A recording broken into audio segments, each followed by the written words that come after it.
Good afternoon and happy 2022. Welcome to the Women Business Collaborative LinkedIn Live series Faster Together and our first series in 2022. Happy New Year, everyone. As you may know, the Women Business Collaborative is an unprecedented alliance of over 60 women's business organizations and hundreds of business leaders building a movement to achieve equal position, pay, and power for all women in business. Through collaboration, advocacy, action, and accountability, we mobilize thousands of diverse professional men and women, business organizations, public and private companies to accelerate change.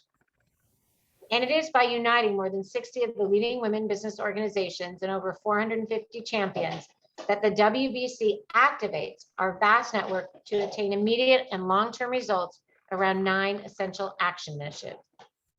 The first 3 focus on executive women's leadership in business. They are CEO leadership and sponsorship of women CEOs, women in the C-suite and executive leadership with P&L responsibility, and women in the boardroom. The next 3 focus on the underrepresentation of women in business. They are women entrepreneurs and access to capital, women in capital and finance, and women in technology. And the final 3 are critical to equity for women in business. They are diversity, equity, inclusion, gender and pay parity, and women in the pipeline. Thus, our work focuses on ensuring more women CEOs in the C-suite and on boards, a demand for gender and pay parity, increasing access to institutional capital and capital for women entrepreneurs, driving more women as controllers of capital allocation, parity for women in underrepresented sectors such as technology, and leveraging learning and development to drive pipeline promotions. And interwoven across every initiative is our call for inclusivity, diversity, and equality for all women, including women of color, the LGBTQIA community, disabled women, and other disenfranchised women.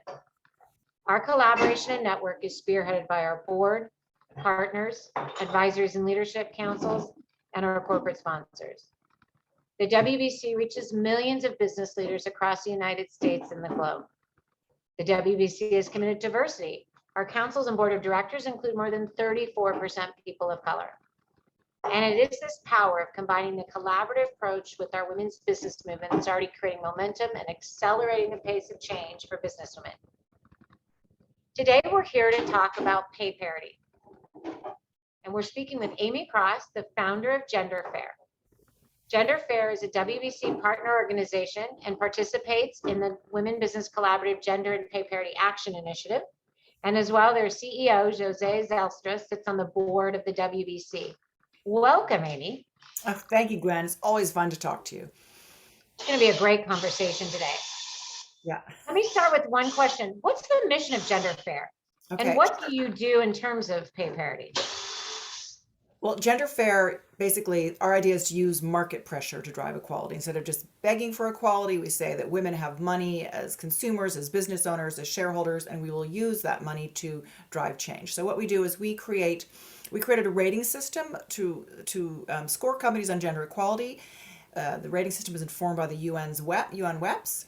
And then we publish this information for free to the public on consumer-facing public companies. And now we're actually starting to work with B2B companies. So before you spend any dollar, you can say, is this company doing well by women? And our measurements, I won't get into them today, but we look at leadership, policies, philanthropy, advertising, et cetera. But one of the metrics in our 18 points that we measure is pay studies. And we just added this a few years ago because this is a new field. It's only started. I think Gap was the first public company to do this, and the White House did a pledge in 2015-16 asking companies to do pay studies. So this is new, and that's where we're starting. But I think we can go so much further as a culture and as the WBC community, actually.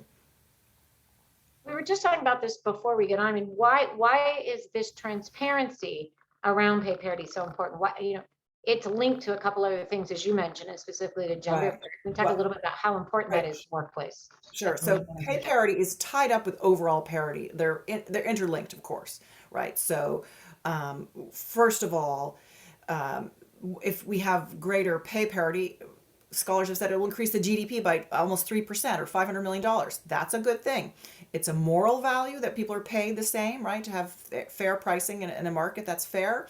And also women value it. We have some proprietary research done by ABX. So we asked women what they wanted the most in the workplace, and fair pay was among the top 2 or 3. So this is really, and that's right below protection from sexual harassment, because you can see what a vital level this is for people to be paid and to be paid importantly. And the other reason why it's in a business in general, companies with more women leadership have less of a pay gap. So that's tied in. And then we know that, the more women leaders you have, of course, there is the more when leaders are having bigger, bigger deal flow and stuff like that, that brings pay parity. That ties pay parity into positions of parity. So it's all incredibly linked. And the other reason why we want to have more pay parity is that will decrease women's poverty. It'll actually also free up women to have more money in their pension fund, more money to contribute to women's business organizations like the WBC or Planned Parenthood. It'll help us be able to fund more women in office, so we can get the laws that we need, or the laws like the Fair Pay Act enforced. So it's all money and parity are tied up together inextricably. So I think I love the way the WBC says that we fight for parity and we fight for pay parity, because you can't really separate the two. They're totally together.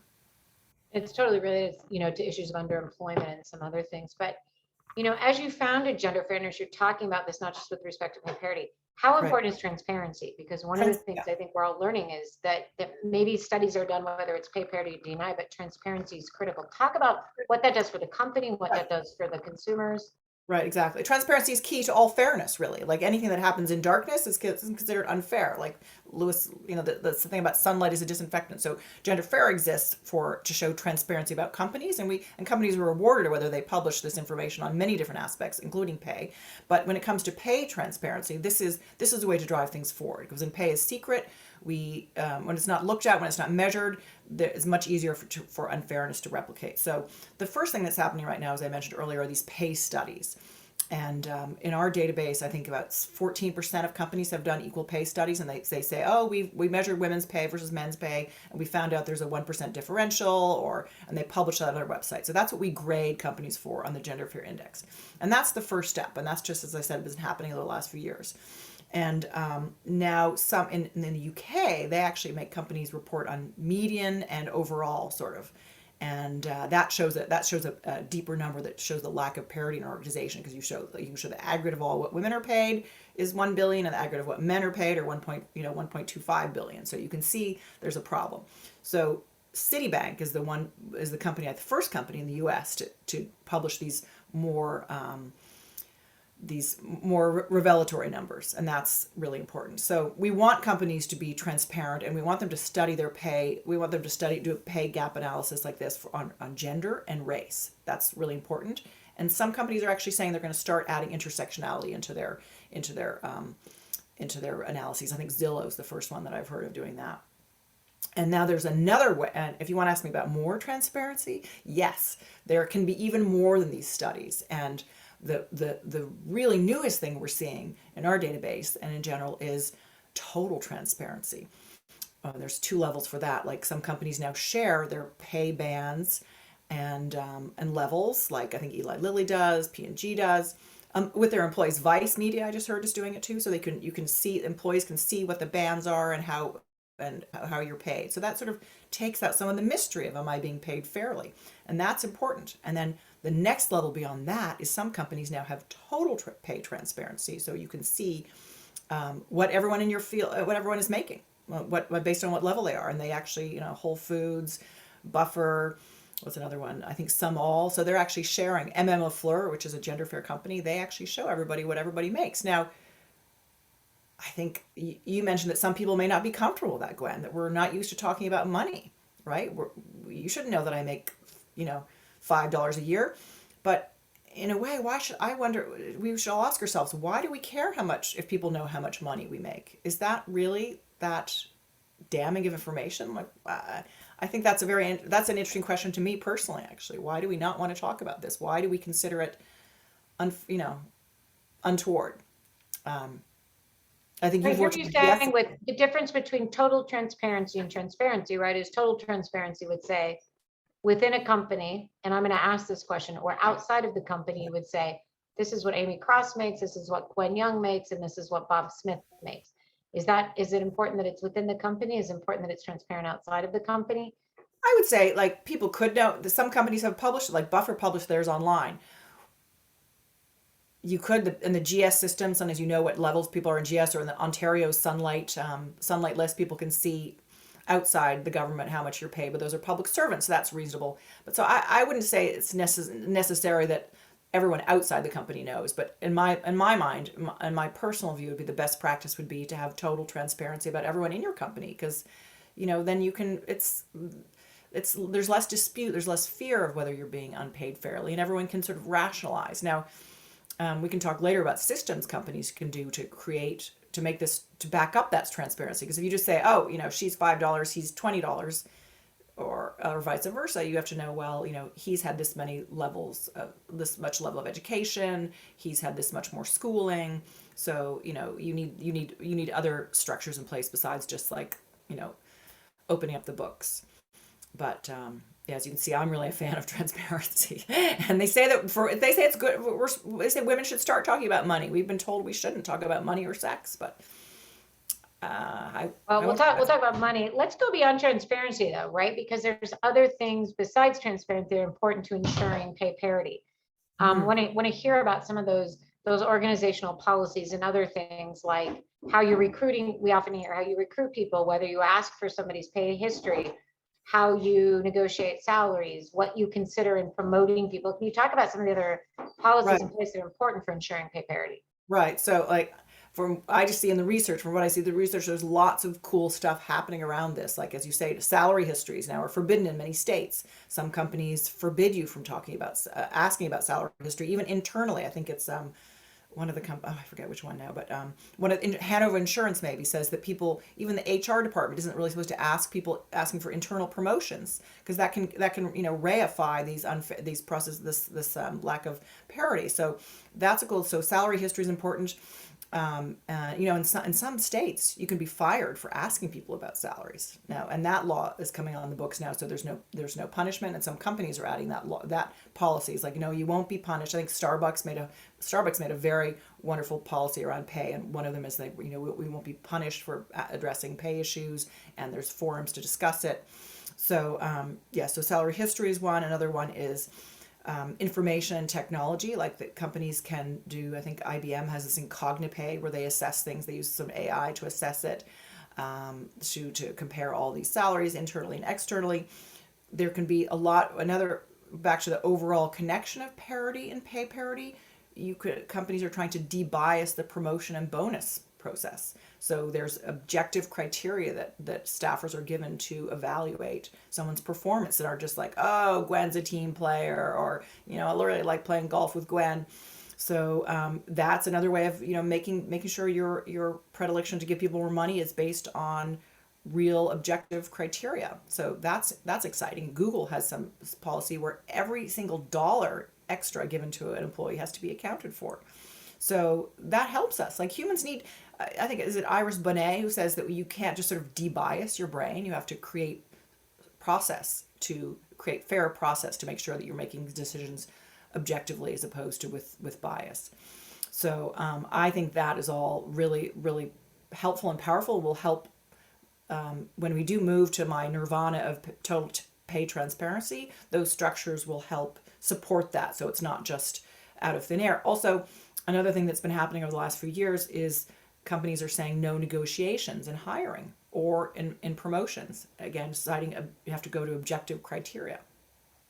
Because I think probably everyone here has read all the studies saying when women ask for more, they're seen as being pushy, or they don't often ask for promotions. Like I forget, now I'm going to forget the company, but I think GoDaddy. Yeah, GoDaddy has an automatic system where when they flag when people should be noticed for promotions, because sometimes women don't raise their hand. So again, these processes can help us create fairness, and I think that's very exciting. And I applaud any chief human resource officer who's thinking up these things and enacting them. Yeah, we're going to talk about a couple of things. Yeah, and I think when you're talking about the objective criteria, though, too, is we want to make sure that those criteria in and of themselves don't bias out certain people, right? And so the criteria are also up for debate of kind of what those are and how you advertise for jobs or for a promotion. But you just sort of ended on another question I want to talk about, which is the who, right? So much with equity in business, there's so much with gender parity is definitely a commitment from the top, definitely a commitment from the CEO. You just talked about the roles like CHROs and sort of HR can do. What are some of the other who's within the company and around that can help the drumbeat and the march for pay parity? Right. Well, when you think about how this has happened historically, it started a lot in shareholder advocacy. Those, Arjuna Capital, Zevin Asset Management they put in proposals to to the board and shareholders and asked for pay studies. And that's what started it years ago. And especially they started in the tech field. So that's great. So we know that shareholders with their money can ask for more. I would also suggest that in ERGs, employee resource groups, have created a lot of change in companies. I mean, in a way, they're kind of like unions, aren't they? And so I think this might be a very interesting way for ERGs to ask for more fairness in their companies. And I mean, to be quite frank, this is going to be important. We know this is going to be important in this upcoming period of labor shortages, when recruitment is vital. That companies that are being more fair on pay, or who are pushing the needle, or moving the needle rather, who are being transparent or adding these processes, that's going to attract people. So I would suggest that ERGs and HR officers find out what their employees want and try to deliver new policies and practices. So we've talked a little bit about transparency. We've mentioned but highlighted sort of the important role that advocacy plays, whether that's within the company or outside. And I know that that's kind of part of the work Gender Fair is doing, and how important is sort of the what to do about it, right? Because some people will sit here and say, we've had Lilly Ledbetter, we've had the Fair Pay Act, we've, been talking about this for a long time. What do we need to do, besides advocacy, right? And I know we're talking about this at the WBC, and we're looking at this manifesto and then sort of the best policies and practices, but want to give you a chance to talk about how important it is beyond advocacy. Right. I mean, what I think is personally unfair is that women have to take on this job themselves, right? There's apps that help you negotiate for a pay raise. There's all these. You have to spend a lot of time on these sites that list salaries. That's a huge burden. So I think what can we do beyond advocacy? I mean, I would just wave my wand and make it all fair. But I think this is a place where government has a role, doesn't it? Like we have a Fair Pay Act. It's been on the books since '63. And we're still not receiving that. How many other laws are not enforced like that? Is this an important law? Then why is there less? So that begs the question: what do the company need to do? If I'm running my company, what are the 3 things I should do? Well, in my view, I would institute pay bands with objective criteria for promotion and increases, and create a policy of no negotiation, because that penalizes people who can't speak up. And I would also I would go to salary transparency. I can't see any reason why not to. Like in most when I always say, when I'm talking about this to people, I mean, again, I'm no academic or expert, but when I serve my children cake, they each see the slice of cake the other one gets. I don't put one slice of cake underneath the table. Like, I don't know why there's this lack of transparency around pay. To me, it's totally irrational. When you really think about it. And in all other marketplaces, there isn't this asymmetry of information. Any other thing you buy in the market doesn't have a secret price. Like occasionally there are deals made secretly, but. And so I've heard, and I think you and I were talking about this the other day, right? That also sort of once there's unequal pay within your company, right? You've done the survey, you've done the audit, you've made it transparent. There's steps you have to do to make it right? You have to find the money in the budget. You have to equalize the pay. And promotions, right? You have to make sure that if women are kept down at the bottom of the pipeline, the same problem is going to exist. So I think that's the reason why we haven't seen movement. The number in the last 15 years, apparently, on the pay disparity for overall, white women is around 84%, 82%. Well, that shows where the pipeline is still the same. There's a big hole in it someplace where women drop out. So, or they're not given the opportunity. So I think this is, we have to keep working on both those things. I love the way that WC connects the two, because if you just talk about pay, companies can say they've solved it. Position for position, women and men are paid the same, but just women don't get those positions. And I think when you and I have talked before, I've talked about how there is a lot of transparency in other systems. Like you've worked in the government system where there's different levels, and I used to know my dad would know the levels of our neighbors. So he's a GS3. So, that's a practice. Or executives at publicly run companies, their salaries are public, and the top 5 paid, and we rate that on the Gender Fair Index. But that number has moved. It's around 14%. So, in years that we've been watching it, that number isn't moving. Those are the positions where people get equity. They have stock options, they have bonuses, and this lack of parity also isn't just about salaries. It goes into, as I'm sure everyone here knows, that goes into equity in startups. It goes into bonuses, and so yeah, there's a lot of work to do. We have to fix it all. Let's talk about some of the work that we're going to do. So the Women Business Collaborative we're putting together a manifesto on pay parity, where we can talk about what the solutions to the issue are, what the companies need to do, and what organizations need to do. We are a collaborative with our organizations like Gender Fair and the movement. What's the power of that collaborative, Amy, as you see, as the WBC? Well, when I first heard about WBC, I loved it because what I've always said is that women disaggregated are women disempowered. So the more we can raise our voices together collectively, the more we can, create action together. And especially for the women who are, in business and they're inside some of these walls, they can actually create movement instead of throwing pebbles over the castle wall. So I'm very excited about what people of this community want to do, both men and women. Like email us, info@GenderFair, research@GenderFair, amy.cross@GenderFair, and tell us, what do you want to do? What do you think are the best practices? Maybe some of you have some really great ideas. So I hope we make this a collective effort of collecting what people want to do and what we're willing to advocate for and how. I think your community, how many millions of people does your community represent, Gwen? Does our We've got over 500 key stakeholders, but the reach is close to 2 million, right? In terms of how we're all reaching and working together across all of our stakeholder and communities.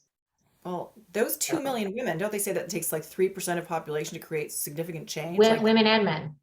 Women and men. I want men. Companies and organizations. Right. They're key to changing this. And I think most, we have research at Gender Fair. This research showing that men really do care about these issues, men and making business more fair. So I think collectively, this is something on which we can really make some headway. I hope we can. Absolutely. And thank you. It's been great to talk about transparency, metrics, data parity, the work Gender Fair is doing in this area, the work you're doing with the Women Business Collaborative. We are going to be talking about this all this month. We are going to be talking about, the definition of what exactly an organization or an entity needs to do in terms of pay parity. So please join us. This is all we have time for today, but we'd like to thank everyone who joined us today. Our next show will be next week on Thursday, January 13th at 12 o'clock. And join us weekly to keep up to date on our progress, to talk with members of the WBC community about what we're doing in terms of gender and pay parity and women's leadership in business generally. And please follow us to keep up on the latest issues in our events. We're on social media at WBC Collaborative on Twitter, LinkedIn, and Instagram. And have a great Thursday afternoon.